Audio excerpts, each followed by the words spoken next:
Hello viewers, இன்றைக்கி நம்ம சுவையான வெஜிடபிள் பிரியாணி வீட்டிலே சிம்பிளாக ஈஸியாக எப்படி செய்கிறதுன்னு பார்க்கலாம். இன்க்ரீடியன்ட்ஸ் லிஸ்ட் டிஸ்பிளேயில் போட்டிருக்கேன், அதை பார்த்துக்கோங்க. இன்றைக்கி நான் 300 கிராம் ரெகுலர் பாயில்ட் ரைஸில் தான் வெஜ் பிரியாணி பண்ணியிருக்கேன். அரிசியை கழுவி ஊற வச்சுக்கோங்க. குறைஞ்சது ஒரு அரை மணி நேரமாவது ஊறட்டும்.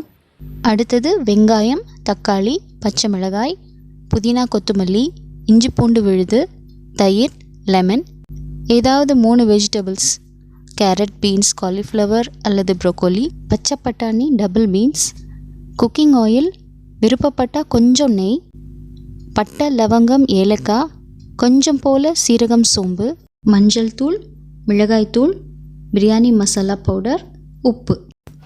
இப்போ ஸ்டவ் ஆன் பண்ணி குக்கரை சூடு பண்ணிக்கோங்க. குக்கர் சூடானதும் எண்ணெய் ஊற்றிக்கலாம். எண்ணெய் நல்லா காஞ்சதும் பிரிஞ்சி இலை, பட்டை, ஏலக்காய், லவங்கம், சோம்பு, சீரகம் எல்லாத்தையும் போட்டுடலாம். இந்த ஸ்பைசஸ் எல்லாம் பொரியும் போதே நம்ம வெங்காயத்தை ஆட் பண்ணிக்கலாம்.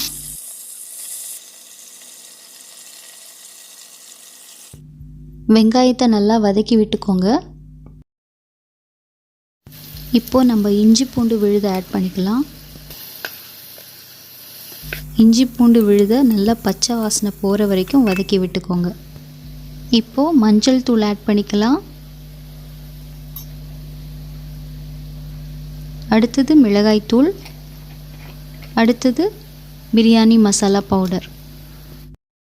இந்த மசாலாவெல்லாம் வதக்கிக்கோங்க. அடுத்தது பச்சை மிளகாவை ஆட் பண்ணி வதக்கி விட்டுக்கோங்க.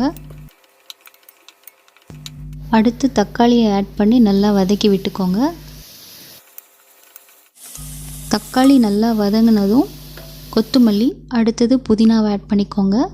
இதை எல்லாத்தையும் நல்லா வதக்கி விட்டுக்கோங்க. இப்போ தயிர் ஆட் பண்ணி நல்லா மிக்ஸ் பண்ணி விட்டுக்கோங்க. தேவையான அளவு உப்பு ஆட் பண்ணிக்கோங்க. இப்போ பட்டாணி, டபுள் பீன்ஸ் தண்ணி இல்லாமல் ஆட் பண்ணிக்கலாம். இப்போது வெஜிடபிள்ஸ்லாம் ஆட் பண்ணிக்கலாம். பீன்ஸ், கேரட், ப்ரோக்கோலி எல்லாத்தையும் ஆட் பண்ணி நல்லா மிக்ஸ் பண்ணி விட்டுக்கோங்க. இப்போது ½ லெமன் ஜூஸை புழிஞ்சு மிக்ஸ் பண்ணி விட்டுக்கோங்க.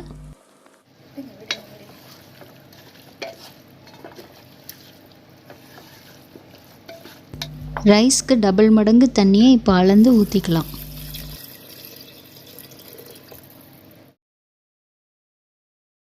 நல்லா மிக்ஸ் பண்ணி விட்டுக்கோங்க. இப்போ இந்த தண்ணியை கொஞ்சம் எடுத்து டேஸ்ட் பார்த்துக்கோங்க. இதில் உப்பு கொஞ்சம் தூக்கலாக இருக்கணும். அப்போ தான் ரைஸில் நல்லா சேர்ந்து பிரியாணி டேஸ்ட்டாக இருக்கும். உப்பு தேவைப்பட்டதுன்னா இந்த ஸ்டேஜில் கொஞ்சம் ஆட் பண்ணிக்கோங்க. இப்போ நம்ம ரைஸ் ஆட் பண்ணிக்கலாம். ரைஸ் ஆட் பண்ணி ஜென்டிலாக மிக்ஸ் பண்ணி விட்டுக்கலாம்.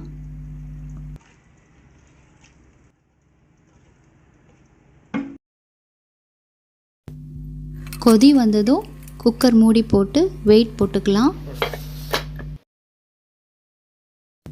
இப்போ ஸ்டவ்வை மீடியம் ஃப்ளேமில் வச்சுக்கோங்க. 3 விசில் அடித்ததும் நம்ம ஸ்டவ் ஆஃப் பண்ணிக்கலாம். ஸ்டீம் அமர்ந்தோன்னே நம்ம லிட்டை ஓப்பன் பண்ணி பார்ப்போம். இப்போது நம்மளுடைய சிம்பிளான சுவையான வெஜிடபிள் பிரியாணி தயார்.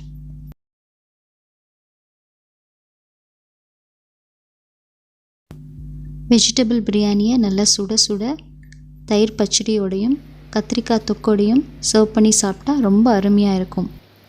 இந்த வீடியோ உங்களுக்கு பிடிச்சிருந்ததுன்னா லைக் பண்ணுங்கள், கமெண்ட் பண்ணுங்கள், ஷேர் பண்ணுங்கள், மறக்காமல் சப்ஸ்கிரைப் பண்ணுங்கள். தேங்க்ஸ் ஃபார் வாட்சிங்.